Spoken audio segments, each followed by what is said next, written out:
എല്ലാവർക്കും സ്വാഗതം. ഈ റിവ്യൂ ഇഷ്ടപ്പെടുവാണെങ്കിൽ ഒന്ന് ലൈക്ക് ചെയ്തും സബ്സ്ക്രൈബ് ചെയ്തും സപ്പോർട്ട് ചെയ്യണേ. അപ്പോൾ കമല ഫോണൊക്കെ നോക്കി റൂമിൽ കിടക്കുമ്പോഴാണ് വൈജി റൂമിലോട്ട് കയറി വരുന്നത് കാണുന്നത്. അന്നേരം ഫോൺ മാറ്റി വെച്ച് ഭയങ്കര അവശതയിൽ കിടക്കുന്നു. ഏതായാലും അടുത്ത് വന്ന് വൈജീന്തി വിളിക്കും. കമലടുത്തേക്ക് എന്താ സംഭവിച്ചത്, എന്തെങ്കിലും വയ്യായിക ഉണ്ടോ, എന്താ എഴുന്നേക്കാത്തതെന്ന് ചോദിക്കുമ്പം എന്താണെന്ന് അറിയത്തില്ല വൈജി, ഭയങ്കര മേല് നൊമ്പരമൊക്കെ, പനിക്കാനാണെന്ന് തോന്നുന്നത് എന്ന് പറയുമ്പം ഇന്നലെ വൈകിട്ട് വരെ കുഴപ്പമൊന്നും ഇല്ലായിരുന്നല്ലോ എന്നിങ്ങനെ ചോദിക്കുക വൈജ. അന്നേരം ഇന്നലെ വൈകിട്ട് വരെ കുഴപ്പമൊന്നുമില്ലായിരുന്നു, ഇപ്പം എനിക്ക് തീരെ വയ്യ എന്ന് പറയുമ്പോൾ അപ്പോൾ ഇന്ന് ബ്രേക്ക്ഫാസ്റ്റിന് എന്താ ചെയ്യുന്നത് എന്ന് ചോദിക്കും. അന്നേരം അതിനിപ്പോൾ എന്താ ചെയ്യുന്നത്, അമ്മയ്ക്ക് നമുക്ക് റസ്കോ ചായയോ എന്തെങ്കിലും കൊടുത്ത് അഡ്ജസ്റ്റ് ചെയ്യാം. പിന്നെ എല്ലാവരും ഒരു ദിവസം ഉപവാസം എടുക്കുന്നത് നല്ലതാണ് എന്നല്ലേ പറയുന്നത്, അതുകൊണ്ട് നമുക്ക് ഉപവാസം എടുക്കാം എന്ന് പറയും. അന്നേരം വൈജു ചോദിക്കും മനുവിൻ്റെ കാര്യം എങ്ങനെയാണെന്ന്. അവൻ പുറത്ത് പോയെങ്ങാനും കഴിച്ചോളൂന്നേ, പിന്നെ നിൻ്റെ കാര്യമേ പ്രശ്നമുള്ളൂ, അതാ ഞാൻ പറഞ്ഞത് നമുക്ക് ഉപവാസം എടുക്കാമെന്ന് പറഞ്ഞത് എന്ന് പറയും. അന്നേരം വൈജയന്തി പറയും എൻ്റെ കാര്യം ഞാൻ നോക്കിക്കോളാം, അതോർത്ത് ഏട്ടത്തി വിഷമിക്കണ്ട എന്ന്. ആ പറച്ചിലിൽ തന്നെ ഉണ്ട് കമലയുടെ അടവ് വൈജയന്തി മനസ്സിലാക്കിയെന്ന്. വൈജയന്തി പുറത്തേക്ക് പോയി കഴിയുമ്പം കമല ഇങ്ങനെ തന്നെത്താനെ പറയുവാണ്, അയ്യടി എന്നെക്കൊണ്ട് ഉണ്ടാക്കിയിട്ട് കഴിക്കാമെന്ന് അവൾ ഓർത്തു, നടക്കുകയില്ല, അങ്ങനെ മേലനങ്ങാതിരുന്ന് കഴിക്കണ്ട എന്നിങ്ങനെ പറഞ്ഞിട്ട് ഇങ്ങനെ മുഖം വീർപ്പിച്ചിരിക്കുവാണ്. അത് കഴിയുമ്പോഴത്തേക്കും അങ്ങോട്ടേക്ക് മനു കയറി വരും. എന്നിട്ട് അമ്മയ്ക്ക് എന്താ അമ്മയെ പറ്റിയ, അമ്മയ്ക്ക് എന്തെങ്കിലും പ്രശ്നമുണ്ടോ എന്ന് ചോദിക്കുമ്പോൾ എനിക്ക് പറ്റിയല്ല, തീരെ വയ്യ എന്ന് പറയുവാണ്. അന്നേരം മനു പറയും എനിക്കിത് കണ്ടിട്ട് ഒരു സ്ട്രൈക്കായിട്ടാണ് തോന്നുന്നത് എന്ന്. എന്നിട്ട് എന്ത് സ്ട്രൈക്കാടാ എന്ന് ദേഷ്യപ്പെട്ട് ചോദിക്കുമ്പം അല്ല, ആൻറ്റി ഇവിടെ ഉള്ളത് കൊണ്ട്, ആൻറ്റിക്ക് വെച്ച് വിളമ്പി കൊടുക്കാനുള്ള മടി കൊണ്ട് തന്നെത്താനം ഉണ്ടാക്കി കഴിക്കട്ടെ എന്നുള്ളൊരു ഭാവമാണ് എനിക്കിതിൽ നിന്ന് മനസ്സിലായതെന്ന് പറയുമ്പോഴത്തേക്കും കമല അവിടെ നിന്ന് എഴുന്നേക്കും. ആഹാ, നിനക്ക് മനസ്സിലായോ, അത് തന്നെ എൻ്റെ ഉദ്ദേശം, അങ്ങനെ അവൾ വെറുതെ ഇരുന്ന് തിന്നണ്ട, അതും ഞാൻ ഉണ്ടാക്കി കൊടുത്തിട്ട് അത് നടക്കുകയില്ല എന്ന് പറയുക. അന്നേരം മനു ചോദിക്കും അമ്മ എന്തിനാ അമ്മ ഇങ്ങനെ കുശുമ്പ് കാണിക്കുന്നത്, ആൻറ്റി ഇവിടെ വന്ന് നിന്നത് ആൻറ്റിയുടെ മനസ്സ് തകർന്നാണ്, ഭർത്താവിന് വേണ്ട, മക്കൾക്ക് വേണ്ട, വീടാണെങ്കിൽ ഒരു വേലക്കാരി വന്ന കയ്യേറി എന്നുള്ള തെറ്റിദ്ധാരണയും അങ്ങനെ ആകെ തകർന്നിരിക്കുന്ന സമയമല്ലേ, ആ സമയത്ത് ഈ വീട്ടിലെ എല്ലാ ജോലികളും ഇത്രയും ദിവസം ചെയ്തുകൊണ്ടിരുന്ന അമ്മയ്ക്ക് എന്താ പ്രശ്നം, ഒരാൾ കൂടെ അതിൽ നിന്ന് ഫുഡ് കൊടുത്തു എന്ന് കരുതി എന്തെങ്കിലും എക്സ്ട്രാ പണി വരുന്നുണ്ടോ എന്നൊക്കെ ചോദിക്കുമ്പം കമല പറയുവാണ് അങ്ങനെ അവൾ വെറുതെ ഇരുന്ന് തിന്നണ്ട, അവൾക്ക് ഇതൊക്കെ സംഭവിച്ചിട്ടുണ്ടെങ്കിൽ അവളുടെ കയ്യിലിരിപ്പുകൊണ്ട് തന്നെയാണ്, പിന്നെ മക്കൾ കൂടെ നിൽക്കുന്നില്ലെങ്കിൽ അതും അവളുടെ കയ്യിലിരിപ്പാ, അല്ലെങ്കിൽ മക്കൾ കൂടെ നിൽക്കാതിരിക്കുമോ, അതുകൊണ്ട് ഇതൊക്കെ അവൾ അനുഭവിച്ചേ പറ്റുള്ളൂ എന്ന് പറയുന്നു. അന്നേരം മനു പറയുന്നുണ്ട് ഇതൊക്കെ വളരെ ചീപ്പാട്ടോ എന്ന്. എന്നിട്ട് ചോദിക്കും ഇവിടെയുള്ള ബാക്കിയുള്ളവരെന്താ ചെയ്യേണ്ടത്, ഭക്ഷണത്തിന് എന്താ ചെയ്യേണ്ടത്, ഇന്ന് ഇവിടെ ചോറ് വെക്കുന്നില്ലേ, ബ്രേക്ക്ഫാസ്റ്റ് ഉണ്ടാക്കുന്നില്ലേ എന്നൊക്കെ ചോദിക്കുമ്പം കമല പറയുന്നുണ്ട് അമ്മയ്ക്ക് എന്തെങ്കിലും റസ്ക് എന്തെങ്കിലും കൊടുക്കാം, നീ പുറത്ത് പോയി ഭക്ഷണം കഴിച്ചോ എന്ന് പറയും. അന്നേരം ദേഷ്യം വരുന്നുണ്ട് മനുവിന്. അതുകൊണ്ട് തന്നെ ഏതായാലും നിങ്ങളുടെ വടംവലി നടക്കട്ടെ, ഞാനും അച്ഛനും പുറത്തുനിന്ന് ബിരിയാണി കഴിച്ചോളാം എന്ന് പറഞ്ഞിട്ട് അങ്ങ് പോകാൻ തുടങ്ങുക.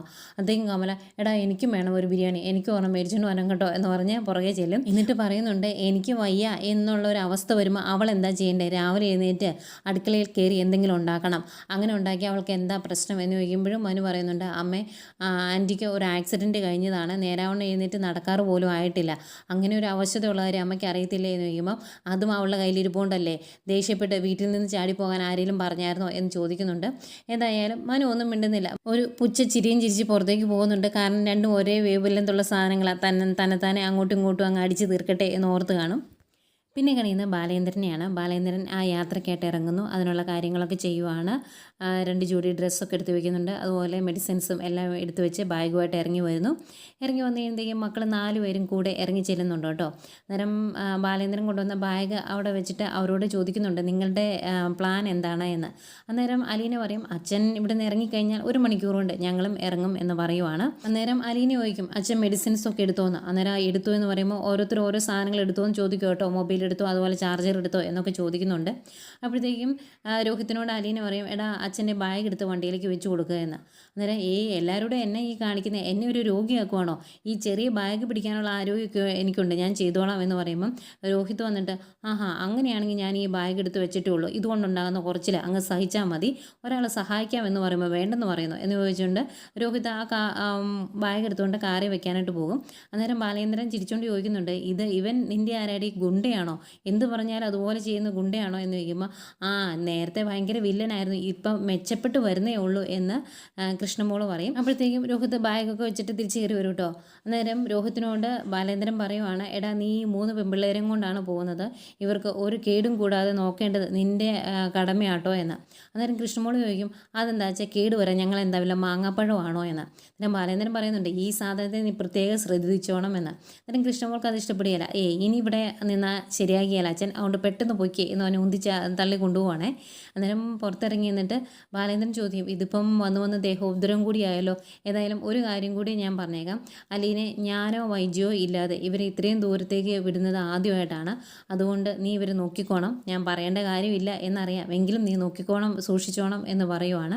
അന്നേരം അലീന പറയുന്നുണ്ട്, അച്ഛൻ അതൊന്നും ഓർത്ത് പേടിക്കണ്ട, അച്ഛൻ പോകുന്ന കാര്യം നന്നായി നടത്തിയിട്ട് തിരിച്ചു വായോ എന്ന് പറയുന്നു. അങ്ങനെ ബാലേന്ദ്രൻ വണ്ടിയിലേക്ക് കയറാൻ പോകുന്നതിന് മുമ്പ് ഒന്ന് തിരിഞ്ഞു നോക്കുന്നുണ്ട്. 4 മക്കളും ഒരുമിച്ച് നിൽക്കുന്ന കണ്ട് സന്തോഷത്തോടെയാണ് വണ്ടിയിൽ കയറി ബാലേന്ദ്രൻ പോകുന്നത്. അത് കഴിഞ്ഞ് അവരകത്തേക്ക് കയറി വന്നിട്ട് അവരെല്ലാവരും ഒരുമിച്ചിരുന്ന് ഭക്ഷണം കഴിക്കുവാണ്. ഭക്ഷണം കഴിച്ചിട്ട് പോകാമെന്നതാണ് അവരുടെ തീരുമാനം. ഭക്ഷണം കഴിക്കാൻ ഇരുന്ന് കഴിയുമ്പം അലീനയോട് ബബിത ചോദിക്കുന്നുണ്ട്, അച്ഛൻ എങ്ങോട്ടാണ് പോയത് എന്ന് ചേച്ചിക്ക് അറിയാവോ എന്ന്. അന്നേരം എനിക്കറിയത്തില്ല, ഞാൻ ഒരുപാട് കാര്യങ്ങൾ ആലോചിച്ച് നോക്കി, പക്ഷേ എനിക്കൊരു ഐഡിയ കിട്ടിയില്ല എന്ന് പറയുമ്പം രോഹിത് പറയും, മിക്കവാറും ചേച്ചിയെ സുരക്ഷിതമായിട്ട് വേറെ എവിടേക്കെങ്കിലും മാറ്റാൻ വേണ്ടി ആയിരിക്കുമെന്ന്. അന്നേരം അലീനെ സമ്മതിക്കുന്നുണ്ട്, അതിനു വേണ്ടി ആയിരിക്കും ചിലപ്പം എന്നേ. അന്നേരം ബബിത പറയാം, ഇതിൻ്റെ വല്ല ആവശ്യം ഉണ്ടായിരുന്നോ, ഇവിടുന്ന് പൊയ്ക്കോളാം എന്ന് സമ്മതിച്ചുകൊണ്ടല്ലേ, അതിൻ്റെ ആവശ്യമില്ലായിരുന്നു എന്ന് പറയുമ്പം, അങ്ങനെ സമ്മതിക്കാതിരിക്കുന്നത് എങ്ങനെയാണ് മോളെ, നിങ്ങളുടെ അമ്മ വൈജയന്തിമാഡം ഇങ്ങോട്ട് തിരിച്ചു വരണ്ടേ, അതിനു വേണ്ടിയാണ് ഞാൻ പോകുന്നത് എന്ന് പറയുമ്പം ബബിത പറയുന്നുണ്ട്, അമ്മ കുറച്ച് ദിവസം കഴിയുമ്പോൾ ഇങ്ങോട്ട് തിരിച്ചു വന്നേനെ, വെറുതെ ചേച്ചി പോകാൻ വേണ്ടി നിൽക്കണ്ടായിരുന്നു എന്ന്. അതുപോലെ കൃഷ്ണമോളും പറയുന്നുണ്ട്, കുറച്ച് ദിവസം അമ്മ അവിടെ കമലാൻറ്റിയുടെ കൂടെ നിൽക്കട്ടെ, കമലാൻറ്റിയുടെ തനിക്കോണം എന്താണ് എന്നറിഞ്ഞു കഴിയുമ്പം പതിയെ അവിടുന്ന് ഇറങ്ങിക്കോളും എന്ന് പറയുവാണ്. അന്നേരം അലീന പറയുന്നുണ്ട്, അവിടുന്ന് ഇറങ്ങിയാലും മേഡം ഇങ്ങോട്ട് വരത്തില്ല, ഒരു വാടക വീട്ടിലേക്ക് പോകുള്ളൂ, അതാണ് പ്രശ്നമെന്ന്. അന്നേരം ബബിത ചോദിക്കും, അതെങ്ങനെ ഒരാൾക്ക് തന്നെ ഒരു വാടക വീട്ടിൽ താമസിക്കാൻ പറ്റുന്നത്, ആകെ ബോറടിക്കുകയില്ലേ എന്ന് ചോദിക്കും. അന്നേരം അലീന പറയും, അങ്ങനെ എന്തെങ്കിലും പ്രശ്നം ഉണ്ടായിട്ടുണ്ടെങ്കിൽ ഒരു ഹോം നേഴ്സിനെ കൂടെ നിർത്തും, അല്ലെങ്കിൽ ഒരു വേലക്കാരിയെ കൂടെ നിർത്തും, അന്നേരം ആ പ്രശ്നം അങ്ങ് തീരുകയില്ലേ എന്ന് ചോദിക്കും അലീന. അന്നേരം, ഓ ചേച്ചിയാണോ എല്ലാ മാർഗ്ഗങ്ങളും അമ്മയ്ക്ക് പറഞ്ഞു കൊടുക്കാൻ പോകുന്നത്, മര്യാദയ്ക്ക് ഇവിടെ ഇരുന്നോണം, കുറച്ചു ദിവസം കഴിയുമ്പോൾ അമ്മ ഇങ്ങോട്ട് വന്നേനെ എന്നൊക്കെ ഇങ്ങനെ പറയുന്നുണ്ട്. അതിനിടയ്ക്ക് ഇങ്ങനെ ബബിത പറയുവാണ്, എനിക്ക് ഈ എറണാകുളം പോക്ക് അത്രയ്ക്ക് അങ്ങ് പിടിക്കുന്നില്ല എന്ന്.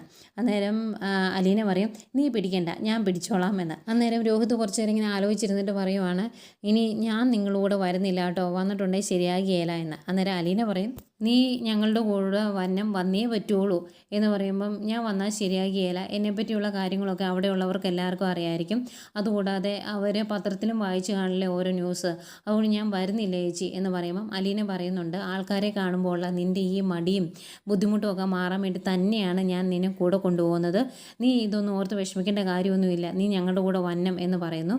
അന്നേരം രോഹിത് വിഷമത്തോടെ പറയുന്നുണ്ട്, എന്നെ കണ്ടു കഴിയുമ്പോൾ അവരെന്തെങ്കിലുമൊക്കെ പറയും, ഈ കോഴിക്ക് തീറ്റിയിട്ട് കൊടുക്കുന്നത് പോലെ എന്നെ അവരുടെ മുമ്പിലേക്ക് ഇട്ട് കൊടുക്കരുത് കേട്ടോ ചേച്ചി എന്ന് പറയുമ്പം, എടാ ഒരു പ്രശ്നവുമില്ല, നമ്മൾ പോകുന്നത് എൻ്റെ അനിയത്തിയുടെ വീട്ടിലോട്ടാണ്, അവരുടെ വീട്ടുകാരുടെ അടുത്തോട്ടാണ്, അവർക്കൊരു പ്രശ്നവുമില്ല, നീ ഞങ്ങളുടെ കൂടെ വരണം, അഥവാ നീ ഞങ്ങളുടെ കൂടെ വരുന്നില്ല എങ്കിൽ ഞങ്ങളും പോകുന്നില്ല എന്ന് പറയുന്നു. അപ്പം അലീന അങ്ങനെ ഒരു തീരുമാനം എടുത്ത് കഴിയുമ്പോൾ ആകെ വിഷമമാണ് രോഹിത്തിന്. അന്നേരം എങ്കിൽ ഞാൻ വരാം എന്നിങ്ങനെ കുറച്ച് നേരം ആലോചിച്ചിരുന്നിട്ട് വിഷമിച്ച് പറയുവാണ്. അന്നേരം അലീന പറയുന്നുണ്ട്, നീ ഞങ്ങളുടെ കൂടെ പോരെ, നിനക്ക് ആൾക്കാരെ കാണുമ്പോഴുള്ള ഈ ചമ്മലൊക്കെ ഇങ്ങനെ പയ്യെ മാറിക്കോളും, നീ ടെൻഷനൊന്നും ആകണ്ട, നിൻ്റെ കൂടെ ഞങ്ങളില്ലേ എന്നൊക്കെ പറഞ്ഞൊന്ന് കുറച്ച് കോൺഫിഡൻസ് കൊടുക്കുന്നൊക്കെ ഉണ്ട്. പിന്നെ കാണിക്കുന്നത് ഗ്രേസിയമ്മയാണ്. രാവിലെ അലീന ഗ്രേസിയമ്മയെ വിളിക്കും കേട്ടോ, എന്നിട്ട് വിശേഷങ്ങളൊക്കെ ചോദിച്ചിട്ട് ഈ 2-3 ദിവസത്തിനകം ആ വീട്ടിലോട്ട് ആരെങ്കിലും ഗസ്റ്റായിട്ട് വരുന്നുണ്ടോ എന്ന് ചോദിക്കും. അന്നേരം ഇങ്ങോട്ട് ആരും വരുന്നില്ല, അതെന്താ നീ ചോദിച്ചതെന്ന് ചോദിക്കും. അന്നേരം അലീന പറയുക, എനിക്ക് അങ്ങോട്ടൊന്ന് വരാനായിരുന്നു, നിങ്ങൾക്ക് ബുദ്ധിമുട്ടാകരുതല്ലോ, അതിന് വേണ്ടിയാണ് ചോദിച്ചതെന്ന് പറയുമ്പോൾ, അതിന് ഞങ്ങൾക്ക് എന്ത് ബുദ്ധിമുട്ടാകാനാ, നിനക്ക് എപ്പോൾ വേണമെങ്കിലും ഇവിടെ വരാം, നിൻ്റെ വീട് പോലെ തന്നെ വരുവോ നിൽക്കുമോ എന്ത് വേണമെങ്കിലും ചെയ്യാം, അതിന് യാതൊരു തടസ്സവും ഇല്ലെന്ന് ഇതിനു മുമ്പും പറഞ്ഞിട്ടുള്ളതല്ലേ എന്ന് ചോദിക്കും. അന്നേരം അലീന പറയും, ഞാൻ തന്നെയല്ല ആൻറ്റി വരുന്നത്, എൻ്റെ കൂടെ എൻ്റെ 2 അനിയത്തിമാരും രോഹിത്തും ഉണ്ട് എന്ന് പറയും. അന്നേരം അതിനെന്താ, അവരെയും കൂട്ടി ഇങ്ങോട്ട് പോരെ, ഒരു പ്രശ്നവും ഇല്ല എന്ന് പറയുവാണ്. അന്നേരം നിങ്ങൾക്ക് എന്തെങ്കിലും ബുദ്ധിമുട്ടുണ്ടോ ഉണ്ടെങ്കിൽ തുറന്ന് പറയണം കേട്ടോ, എൻ്റെ വലിയൊരു ആഗ്രഹമായിരുന്നു എൻ്റെ അനിയത്തിമാരെ കൂട്ടി അവിടെ വന്ന് രേവതിക്കുട്ടിയുടെ കൂടെ ഒരു ദിവസം നിൽക്കണമെന്ന്, അതുകൊണ്ടാണ്, ഇനി ചിലപ്പോൾ അതൊന്നും നടന്നില്ലെങ്കിലോ എന്ന് പറയുക. അന്നേരം എങ്ങനെയാണ് നടക്കാതിരിക്കുന്നത്, നിനക്ക് എപ്പോൾ വേണമെങ്കിലും ഇങ്ങോട്ട് വരാമല്ലോ അവരെ കൂട്ടി, പിന്നെ എന്താ പ്രശ്നം എന്ന് ചോദിക്കും. അന്നേരം അലീന പറയും, ഇല്ല ആൻറ്റി, ഇനി ഇതൊന്നും നടക്കില്ല, ഞാനിവിടുന്ന് പോകുവാണ് എന്ന് പറയുമ്പോൾ, അയ്യോടി നീ എങ്ങോട്ടാണ് പോകുന്നത്, എന്താ സംഭവിച്ചത് എന്നൊക്കെ ചോദിക്കും. അന്നേരം അലീന പറയുന്നുണ്ട്, ഗ്രേസിയമ്മ അത് ഞാൻ അവിടെ വരുമ്പം പറയാം, ഏതായാലും ഞങ്ങൾ ഇന്ന് തന്നെ അങ്ങോട്ട് പോരാൻ വേണ്ടി പുറപ്പെടുക കേട്ടോ, കുഴപ്പമില്ലല്ലോ എന്ന് പിന്നെയും ചോദിക്കുമ്പോൾ, ഒരു കുഴപ്പമില്ലെന്നേ, നീ ധൈര്യമായിട്ട് ഇങ്ങോട്ട് പോരെ, രേവതിക്കുട്ടിയോട് പറഞ്ഞായിരുന്നോ എന്ന് ചോദിക്കും. ഇല്ല, ഞാൻ അവളെ വിളിച്ചോളാം എന്ന് പറയും. എങ്കിൽ ബാക്കി കാര്യങ്ങൾ ഞങ്ങൾ ഏറ്റവും ഇങ്ങോട്ട് പോരെ എന്ന് പറയുവാണ്. അങ്ങനെ അലീന ഫോൺ വെച്ച് കഴിയുമ്പോൾ ഗ്രേസിയമ്മ പറയുന്നുണ്ട്, അവരെല്ലാവരും കൂടി ഇങ്ങോട്ട് വരുന്നുണ്ട് എന്ന്. അന്നേരം മാമച്ചായനും പറയും അത് നല്ല കാര്യമല്ലേ, അവരിങ്ങോട്ട് വരട്ടെ, ഇനി എന്തെങ്കിലും മേടിക്കാനുണ്ടെങ്കിൽ പറഞ്ഞേക്കണം കേട്ടോ, കറക്റ്റായിട്ട് എന്തെങ്കിലും വേണമെങ്കിൽ മേടിക്കാം എന്ന് പറയുന്നു. അന്നേരം ഗ്രേസിയമ്മ പറയും അതേതായാലും രേവതിക്കുട്ടിയോട് ചോദിക്കാം, അവളല്ലേ ഇനി കാര്യങ്ങളെല്ലാം ചെയ്യുന്നത് എന്ന്. പിന്നീട് കൃഷ്ണമോളെയും ബബിതയാണ് കാണിക്കുന്നത്. രണ്ടുപേർക്കും എന്തൊക്കെ പാക്ക് ചെയ്യണം, എന്തൊക്കെ എടുത്ത് വെക്കണം എന്നൊക്കെ ഒരു കൺഫ്യൂഷൻ. ബബിത എടുത്ത് വെച്ചതൊക്കെ എന്താണ് എന്ന് കൃഷ്ണമോളോട് പറയുന്നുണ്ട്. അന്നേരം എങ്കിലേ ഞാൻ ഒന്നുകൂടി ഒന്ന് സെറ്റാക്കട്ടെ അല്ല, പിന്നെ എത്ര ജോഡി ഡ്രസ്സ് എടുക്കണം എന്നുള്ള ഒരു കൺഫ്യൂഷൻ, അത് നമുക്ക് അലീന ചേച്ചിയോട് ഒന്നുകൂടി ചോദിക്കാം എന്നൊക്കെ പറഞ്ഞുകൊണ്ട് നിൽക്കുന്നേക്കും അങ്ങോട്ടേക്ക് അലീന വരും. എന്നിട്ട് അലീന പറയും നിങ്ങളൊരു 3 ജോഡി ഡ്രസ്സ് എടുത്തോ, മാക്സിമം പോയാൽ 3 ദിവസം, ഏതായാലും അച്ഛൻ വരുന്നതിന് മുമ്പ് നമുക്ക് തിരിച്ചു വരണം എന്ന് പറയുമ്പോൾ അത് നേരെ, അച്ഛൻ വരുന്നതിന് മുമ്പ് നമുക്ക് തിരിച്ചു വരണം എന്ന് ബബിതയും പറയുന്നുണ്ട്. പിന്നെ അവിടെ ചെന്ന് കഴിഞ്ഞാൽ ഒരിടത്ത് പോകുന്ന കാര്യം മാത്രമേ എനിക്ക് ഉറപ്പുള്ളൂ, അത് ചിന്നുമോളുടെ അടുത്തേക്കാണ്, ബാക്കി കാര്യങ്ങളൊക്കെ രേവതിക്കുട്ടിയാണ് ഡീൽ ചെയ്യുന്നത്, അവൾ തെളിക്കുന്ന വഴിയെ നമ്മളങ്ങ് പോകും, അത്രയേ ഉള്ളൂ എന്ന് അലീന പറയുന്നുണ്ട്. അന്നേരം ബബിത ചോദിക്കും രോഹിയേട്ടൻ റെഡി ആയില്ലേ എന്ന്. അവൻ്റെ കാര്യം ഞാനിപ്പോൾ റെഡിയാക്കാം എന്ന് പറഞ്ഞ് അലീന അവിടെ നിന്ന് ഇറങ്ങി പോകുന്നുണ്ട്. പിന്നെ ബാലേന്ദ്രനെയും ഗോവർദ്ധനെയാണ് കാണിക്കുന്നത്. ബാലേന്ദ്രൻ ചോദിക്കുന്നുണ്ട് താൻ വീട്ടിൽ നിന്ന് ഇറങ്ങിയപ്പം സുലോചന ചോദിച്ചില്ലേ എങ്ങോട്ടാണ് പോകുന്നതെന്ന് ചോദിച്ചില്ലേ എന്ന് ചോദിക്കുമ്പം ചോദിച്ചു, ഞാൻ പറഞ്ഞു ബാലേട്ടൻ കൂടെ ചെല്ലാൻ പറഞ്ഞു, ബാലേട്ടൻ്റെ കൂടെ ഒരു സ്ഥലം വരെ പോവാണ്, 2 ദിവസം കഴിഞ്ഞേ വരുവുള്ളൂ എന്ന് പറഞ്ഞു. പിന്നെ ബാലേട്ടൻ്റെ കൂടെ ആയതുകൊണ്ട് അവൾ വലിയ വലിയ ചോദ്യങ്ങളൊന്നും ചോദിച്ചില്ല എന്ന് പറയും. അന്നേരം ബാലേന്ദ്രൻ പറയുന്നുണ്ട് നമ്മൾ തുടങ്ങിയ പോയിന്റിലോട്ട് തിരിച്ചിങ്ങെത്തുന്നത് വരെയുള്ള കാര്യങ്ങൾ വളരെ കോൺഫിഡൻഷ്യൽ ആയിരിക്കണം, താൻ ആരോടും പറഞ്ഞേക്കരുത്, താൻ വിശ്വസ്തനായതുകൊണ്ടാണ് ഞാൻ കൂടെ കൂട്ടിയത്, അല്ലെങ്കിൽ ഒരു ഡ്രൈവറെ കൂടെ കൂട്ടുള്ളൂ എന്ന് പറയുമ്പം ബാലേട്ടൻ എന്നെ അറിയാലോ, എൻ്റെ വായിൽ നിന്ന് ഒന്നും ആരും അറിയേല എന്ന് ഗോവർദ്ധൻ പറയുന്നുണ്ട്. അത് കഴിഞ്ഞ് ഗോവർദ്ധൻ ബാലേന്ദ്രനോട് ചോദിക്കുവാണ് എനിക്ക് കുറച്ച് സംശയങ്ങളുണ്ട്, അത് ചോദിക്കാവോ എന്ന്. അന്നേരം അതൊക്കെ ചോദിക്കാം, താൻ ചോദിച്ചോ എന്ന് പറയുന്നു. അന്നേരം ചോദിക്കും ശരിക്കും അലീന അവിടുന്ന് പോയി കഴിഞ്ഞാൽ അവിടുത്തെ പ്രശ്നങ്ങൾ തീരുമോ എന്ന്. അന്നേരം ബാലേന്ദ്രൻ പറയും ഇല്ല, അവിടുത്തെ പ്രശ്നങ്ങൾ ഇനി തുടങ്ങാൻ പോകുന്നതേ ഉള്ളൂ എന്ന്. എന്നിട്ട് പറയുവാണ് എൻ്റെ വീട്ടിൽ വലിയൊരു കുടമുണ്ട്, ആ കുടത്തിൻ്റെ അടപ്പ് എന്ന് പറയുന്നത് അലീനയാണ്, ആ കുടത്തിലൊരു ഭൂതമുണ്ട്, ആ അടപ്പ് പോയി കഴിഞ്ഞാൽ എന്താ സംഭവിക്കുന്നതെന്ന് തനിക്കറിയാവോ എന്ന് ചോദിക്കുമ്പോൾ സ്വാഭാവികമായിട്ടും ആ ഭൂതം പുറത്തേക്ക് വരും എന്ന് ഗോവർദ്ധൻ പറയും. അന്നേരം ബാലേന്ദ്രൻ പറയുന്നുണ്ട് അതെ, ആ ഭൂതം പുറത്തേക്ക് ഇറങ്ങിക്കഴിഞ്ഞാൽ പോയി പിടിക്കാൻ പോകുന്നത് വൈജയന്തി ആയിരിക്കും.